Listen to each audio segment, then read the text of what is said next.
And now the opportunity is to bring to mind someone that you sort of know, but maybe not too well.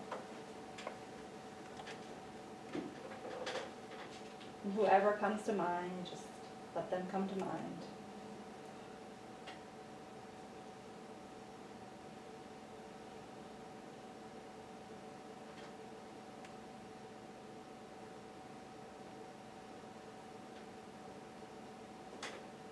May you be happy. May you be safe.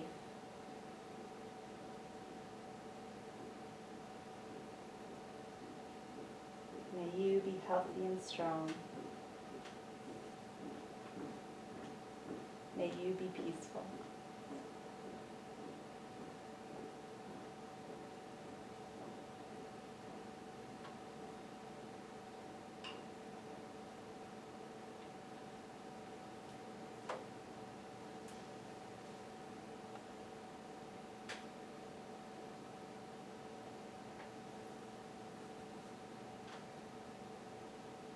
And as you're ready, you can let the image of that person go. And if your eyes are closed, you can open your eyes. Was that a challenge for anyone to do, for any reason? Did anyone find any part of that kind of challenging?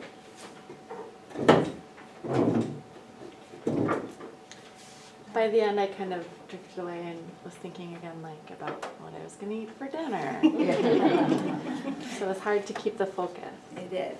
And I think just recognizing that that's hard. This time of day is very hard to do kind of a mental practice like that, right? And the food thing is often one that comes up for us of like, oh, I'm actually hungry. That's what I need to be doing. And so sometimes the words can be helpful, but when you're just saying them in your head, it's easy then to all of a sudden realize, oh, I'm not saying them anymore. Or I'm saying them, but I'm actually thinking of other things. So again, it's just helpful. These are challenging. This is a short little thing, but just to realize the challenge of doing this. Yeah. Anything else that came up that was hard to? Yeah.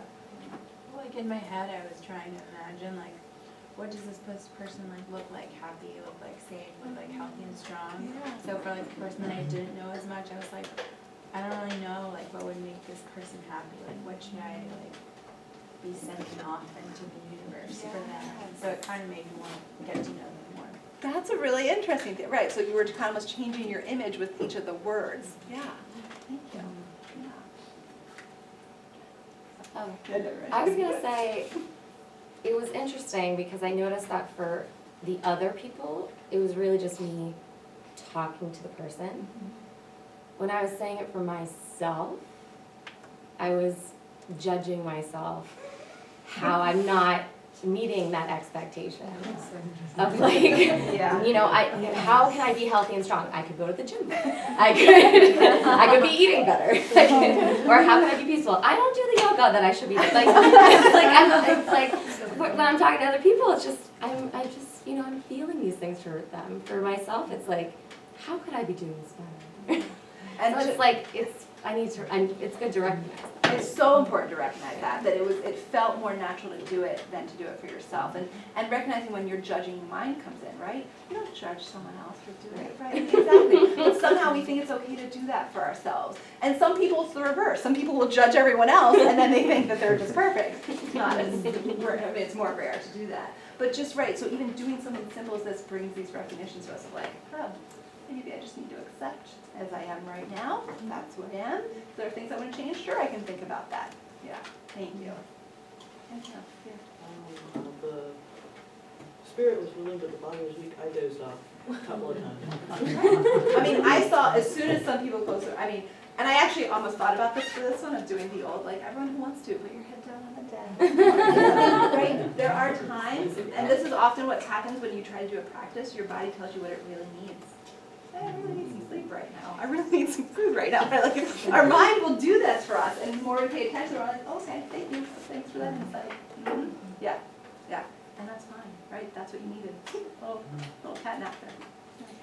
For me, it was very emotional because I spent a lot of time recently connecting with my family from overseas, and they're going through some hard time. My mom with health, my sister with, a really emotional and nasty divorce with young children, and just listening and being a good listener and always thinking about them and just commenting on things is a whole different thing than just really doing a wish.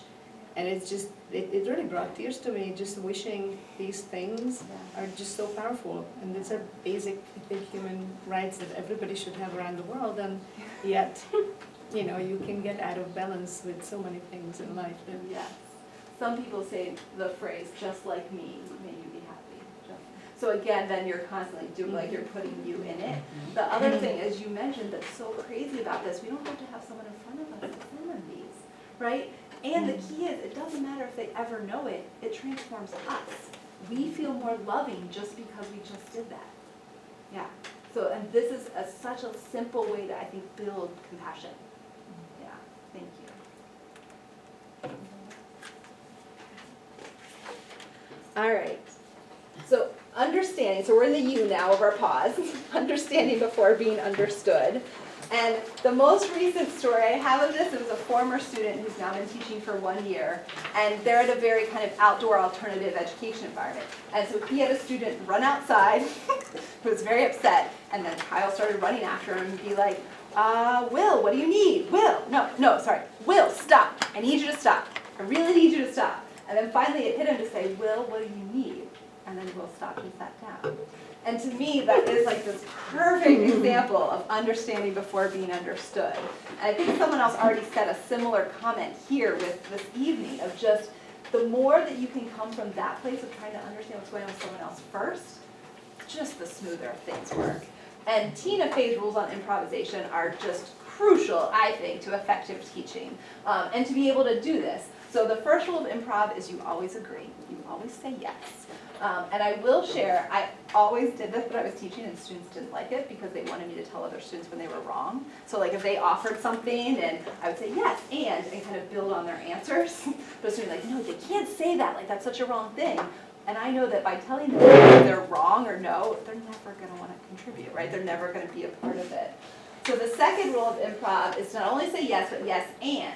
You're supposed to agree, and then you need to add something of your own, right? So you can't just leave it on the other person, you have to add. The other thing that I think, she didn't put it here, but I've also heard about improv, is you also need to make the other person look good, right? So you're trying to say yes and kind of build on the story and make them look good. The next rule is make statements. So you can't ask questions all the time, right? You have to contribute something, be part of the solution. And then the last is that there are no mistakes, only opportunities. So we're going to do just 2 quick little improv games to kind of practice our skills with understanding before being understood. I think let's do this in the easiest way. I guess we'll just do it at our table. So if you have a small table, maybe go join a table. So you have maybe kind of 4 or 5 people at your table. So maybe you guys can join them and you guys could join them. Is that all right? Okay. So go ahead and join your new table.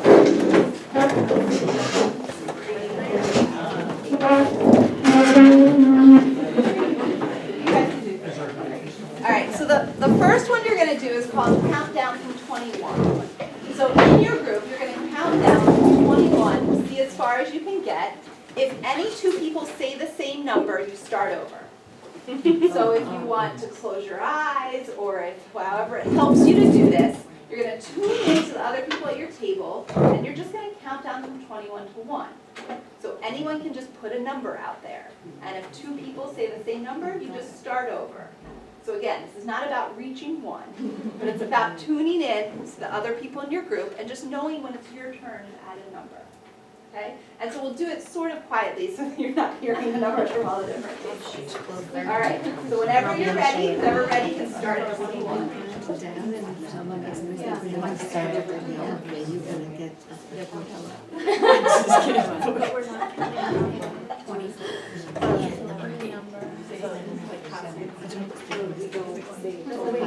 No, not in order.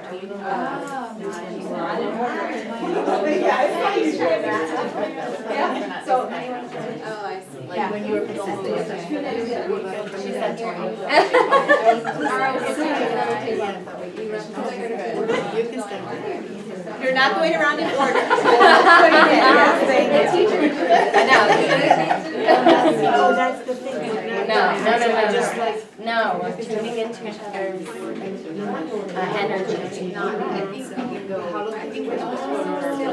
Okay, so let's get started here. Do we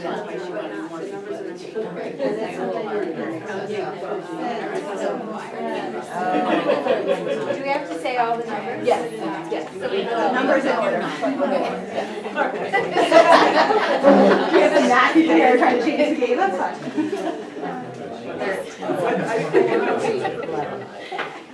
I just needed to know. One. 8. 7. Oh, we got so close. I closed my eyes. I should get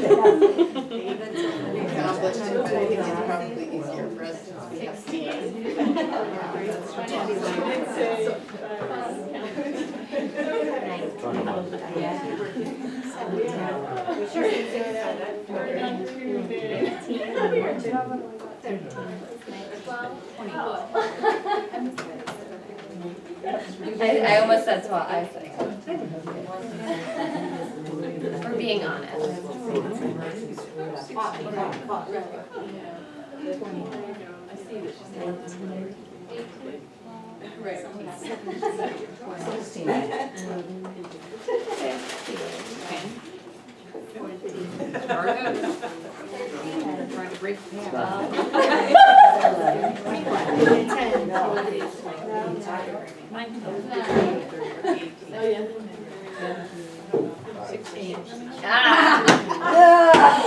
All right, let's pause there, wherever you are. You were so intense. You were like, all right, you're gonna go now. So it seems like different tables have different strategies. And nobody says anything. So I saw several teachers say, okay, let's control the situation, we're just gonna go around, and just gonna say the number, right? It's an interesting way to do this. Anything else that you notice either about yourself or about your group in doing this exercise? I almost didn't, I wanted to let someone say it before I said it, but then I also didn't want to wait too long to say it. Those pauses are interesting, right? In some ways it's easier if someone says it quickly, right, and then jumps in, versus if everyone's waiting and you're like, oh, someone's gonna say it at the same time as me, I don't want to do that. I also noticed that one of us really just tried to look at people, so we felt compulsed and responsible. Okay, it's my responsibility. But there are other times then when it felt more like an equitable, okay, I think everyone spoke before me, now it's my turn. So sometimes it felt natural, but some other times we tried to save the situation. Yeah, yeah, and I know you guys said it was easier having less people, you feel like made it easier. So I did this, was a group of, I think, 18 people. So you can also think about a big group doing this, and kind of the concentration that it takes, and the awareness, and yeah. And I would say improv games and movement and theater stuff are often what we leave out of teaching and learning, and they're so important. So for ourselves and our students. And I would also encourage you, whatever you really find enjoyable, make sure that's in your teaching somehow, right? So if it's music, if it's improv, some way of bringing that in just kind of changes, I think, our teaching and learning environments. Yeah. All right, so we don't have time to do the second game, but I will share these slides with you, and I'll have my notes on them so you can kind of see some of the other games if you ever want to try this with colleagues, if you're leading colleagues or anything like that. I want to talk about seeing the extraordinary in the ordinary, and this was one of the things I was going to have you do is just talk about, I think you already brought this up, of saying, what's one ordinary thing you did for someone today? And then when you share it with someone else, kind of the power of that. So this is a great, I guess it's not really a poem, but it sort of is about trees. So when you go out into the woods and you look at trees, you see all these different trees. And some of them are bent, and some of them are straight, and some of them are evergreens, and some of them are whatever. And you look at the tree and you allow it, you appreciate it, you see why it is the way it is. You sort of understand that it didn't get enough light and so it turned that way. And you don't get all emotional about it. You just allow it. You appreciate the tree. The minute you get near humans, you lose all that. And you are constantly saying, you're to this or I'm to this. The judging mind comes in, exactly what you were saying. And so I practice turning people into trees, which means appreciating them just the way they are. And this to me is just the power of seeing the extraordinary in the ordinary, is to be able to do that, to see people just as the way you would see a tree. So I wanted to share that. poem. And then the other thing I think is so important, we've talked about this a little bit, but what our brain does with a negative experience is we stress and react, we lock it into memory, and then we search for the next stressful thing. With positive experiences, it comes through our brain and then it nicely just leaves. So we have to practice really being able to see those positive things and being grateful. This ratio comes from the Gottman Institute. I don't know, they do a lot on intimate relationships. Is this familiar to anyone? And what they found is they can actually predict who will get divorced and who will stay married. This says you have to have 5 positive interactions for every 1 negative interaction, or your relationship will not last. 5 to 1. That's a lot. Now, I'm transferring their research onto work with colleagues and with students, and to me, this is hugely important. And I had a teacher once and come talk to pre-service teachers, and I think he said, you're either building a bridge or you're building a wall, every interaction that you have. And I think that kind of speaks to this 5 to 1 ratio. So we really do have to retrain our brains to look for the positive. And moral elevation is this awesome new term that I came across. And so what happens when we witness human goodness? And so I'm not going to have time to show you, but when I send these slides, you can see it's a clip. It's actually a life insurance commercial, but in Thailand. And it's this beautiful example of witnessing human goodness. And these are all the amazing things that happen when we do that. And so by us doing good things for others, this then happens to them. And so this was what I was trying to remember, the parasympathetic and the sympathetic nervous system. So basically we can be both relaxed and alert at the same time. It happens when we witness other people doing kind things. I shall show that. Let's see. So we've already said this. Our brain is like Velcro with negative events, Teflon with positive ones. And then expressing gratitude. So there are unbelievable amounts of benefits for gratitude that science is discovering. And what's really neat is that actually research funding is going towards looking at more of this, of what goes on with gratitude. And so what I wanted to close today was just kind of a gratitude circle or appreciation. We don't have to stand in a circle, this room is not the most conducive to that. But just that people have the opportunity to throw out a name of someone that allowed you to be here today, something that maybe happened over the course of the past hour and a half that you're taking away with you, maybe it reaffirmed something or you learned something, just something that you're thankful for in this moment. So we'll just take a couple of minutes and allow anyone to kind of put out there a person, a thing, something you're grateful for right now. Focus. Self-reflection. Make sure you say it loud enough so we can all hear. Self-reflection. Thank you. My husband, who is watching our 4 children, cooking dinner, so I can bring a mindfulness workshop to make them happier.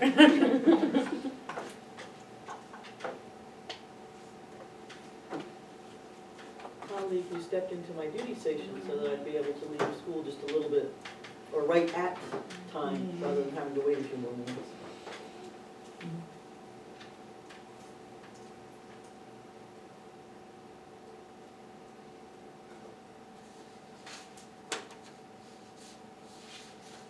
Dr. Burns for taking the time out of family time.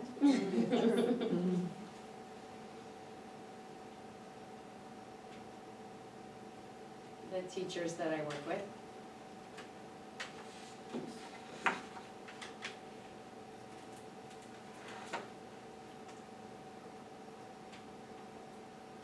Understanding ourselves and our needs.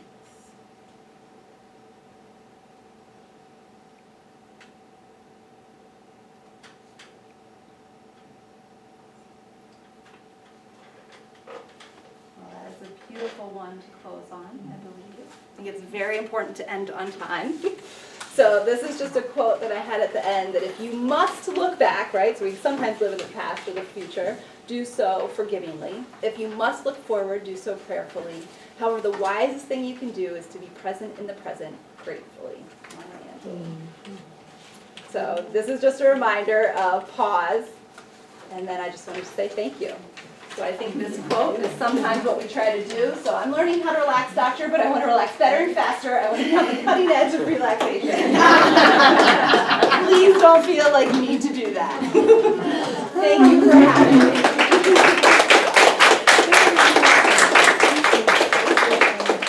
So I'm here if anyone wants to talk or any questions, and then is there anything else you would like to add? No, I think Okay. just she's happy to stick around for a few more minutes if you've got anything you wanted to follow up with her about. We really thank all of you in this busy first weeks of school for being here and being interested in this.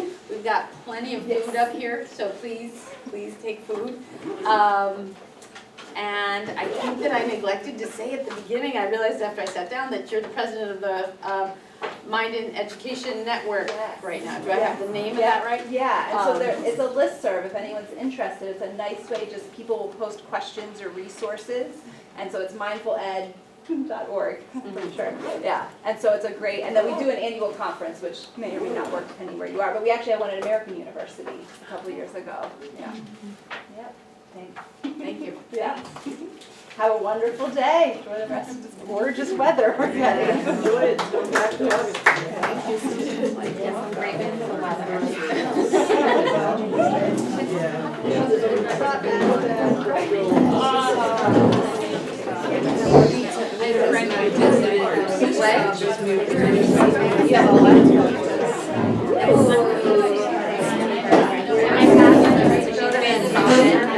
Every summer, right before school, it's like a tradition we have.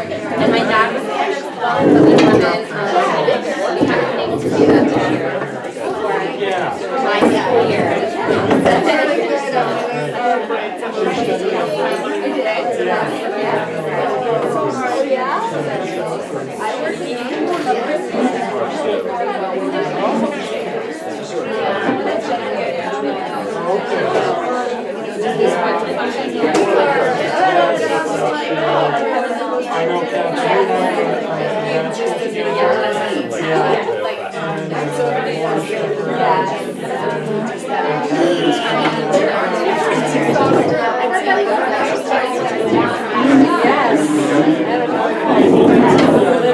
If I fit into the category of mom, you always have to stand yourself.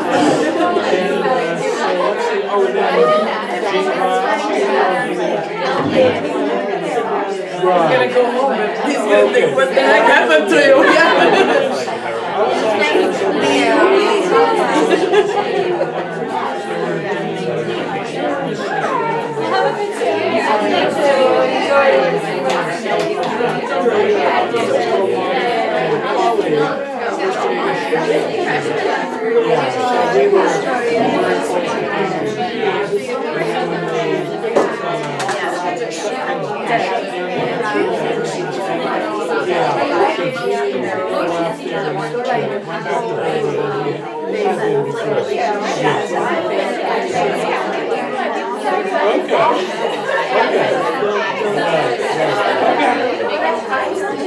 Yeah.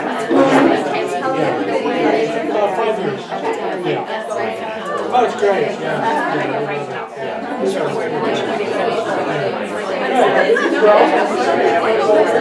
All right. It's hard for us to feel, however you slow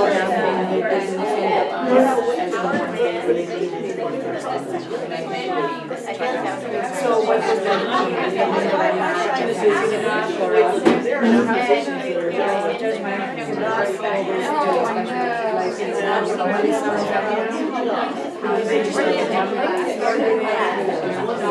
it's interesting, not that I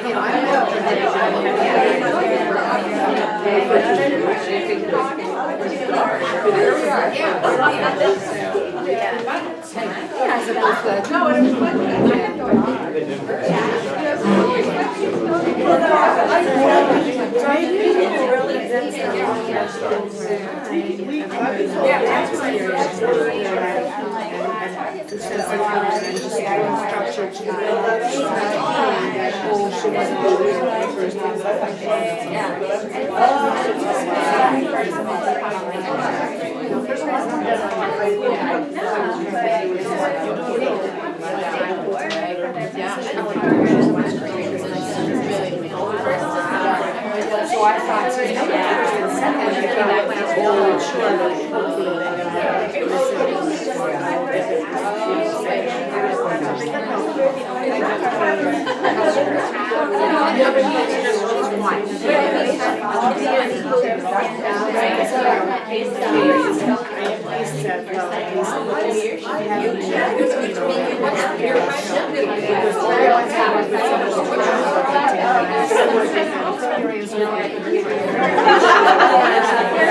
Like at least like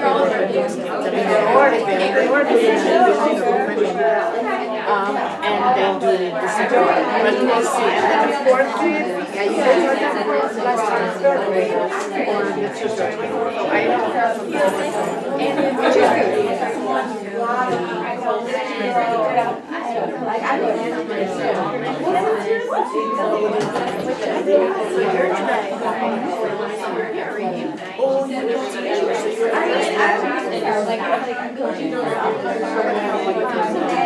since you did second, you know what they're gonna be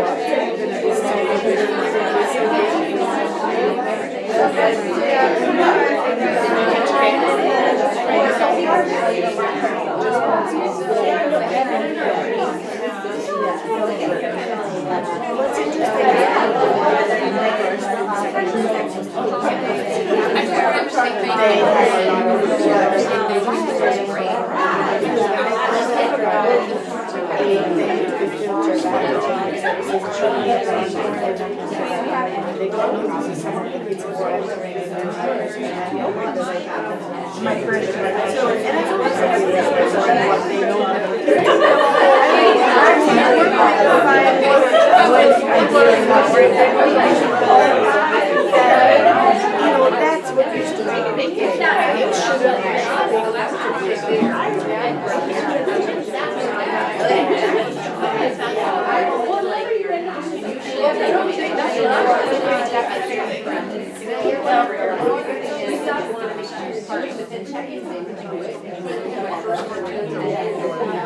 I know, there was this funky little bar there. One area.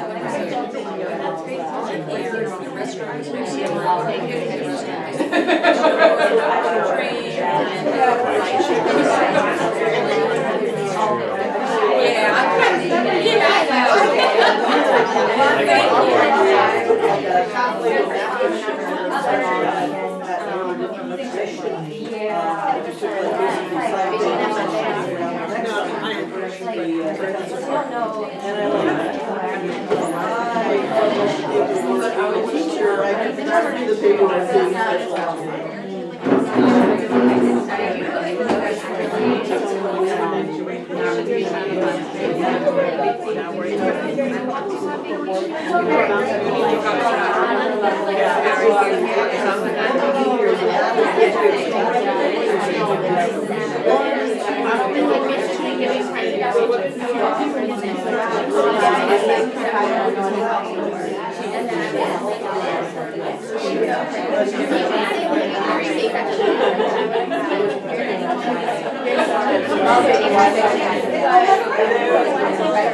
My kids actually sat there on the stairs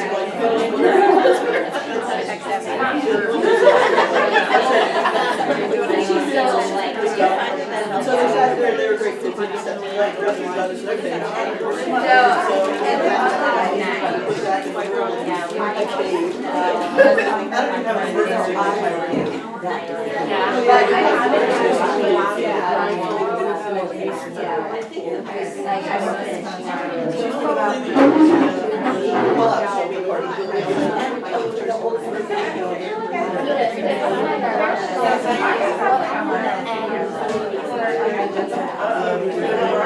All right,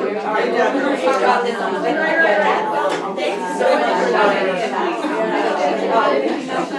water. There's water. You want water? There's a couple, there's a few there. Targeted toward like people who want to. Yes, you're welcome, thank you. I didn't really think actually. See you later, hope to see you again. Maybe a minute. Oh, no? Hi, it's good to see you. Family? Good. Kids are back today. That's I'm grateful that I'm an ESOL teacher. We don't start teaching for another week. So, but it's fun to have the kids there for excitement, but not be stressed about having to plan with.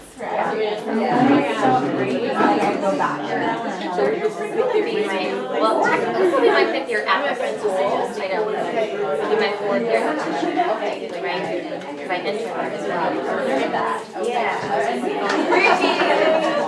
Yeah, teacher wise or the intern? Well, so I know we have But, well, for the ESOL team, we have 2 interns. Well, so right now, Okay. And then everything's pretty much the same. I was telling is that we had 2 openings filled into the 3rd year. Yeah. But we no longer need some teachers. yeah.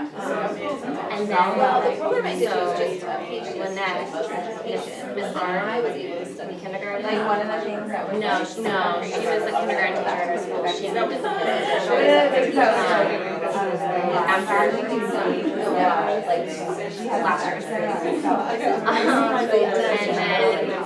last year we had a long-term sub in one of our other teacher positions who went on, she was sick, all they could do was just finish her master's. And she's now They didn't do the teacher. You're making yeah. You could, I love that's interesting because that's really gonna go the other way.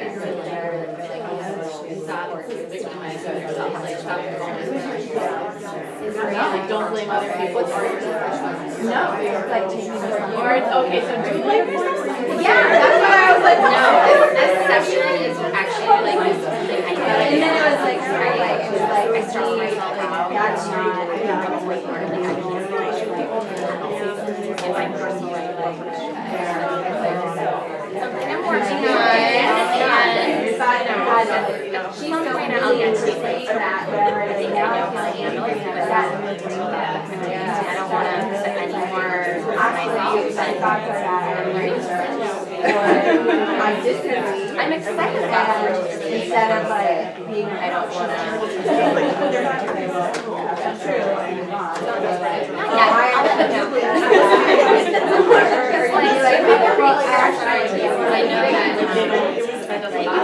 Liza is awesome. or even for like, oh, I actually both of them are That's a choice I made. Yeah, and I'm right here because it's having and like,